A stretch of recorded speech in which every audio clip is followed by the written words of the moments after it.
11 तारखेला मेडिकलमधून एक तोंडी माहिती प्राप्त झाली, की एक साहिल विलास वहिले याचा मेडिकलमध्ये आणल्याबरोबर मृत्यू झालेला आहे.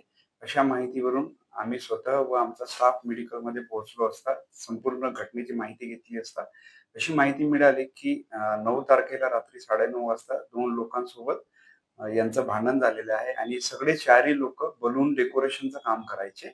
सोबतच काम करायचे आणि साहिलने त्यांना खर्रा मागितला होता. त्यांनी न दिल्यामुळे त्यांच्यात आपसात मारझोड झालेली होती.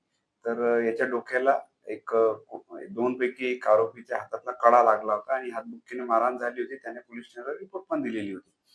तर त्या अनुषंगाने त्याने रिपोर्ट दिल्यावर तो घरी न जाता तो बाजूलाच घराच्या बाजूलाच ते एका ठिकाणी झोपला होता. त्याच्या वडिलांनी त्याला घरी नेले दिवसभर.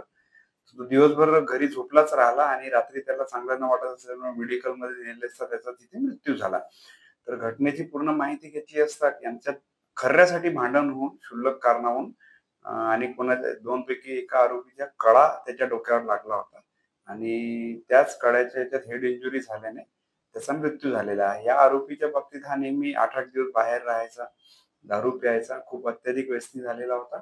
अशी माहिती आम्हाला मिळालेली आहे. तर यामध्ये दोन्ही आरोपी अ, नागेश्वर उर्फ सोनू मसराम व राहुल हजारे या दोघांना अटक करण्यात आलेली आहे. हे चौघे सोबतच काम करायचे आणि या कारवाईमध्ये मुख्यतः पोलीस उपनिरीक्षक सिद्धांत मस्के, अ, आमचे नाईटचे डेप्युटी ओंकार बाराभाई, नितीन सोमकुवर, अश्विन सहारे, नरेश रावणकर व मनीष घोलमे यांनी आणि मनोज नेवारे आणि यांनी मुख्यतः अ, अटक करण्यात आणि पुढचा तपास करण्यात सहकार्य केलेले आहे.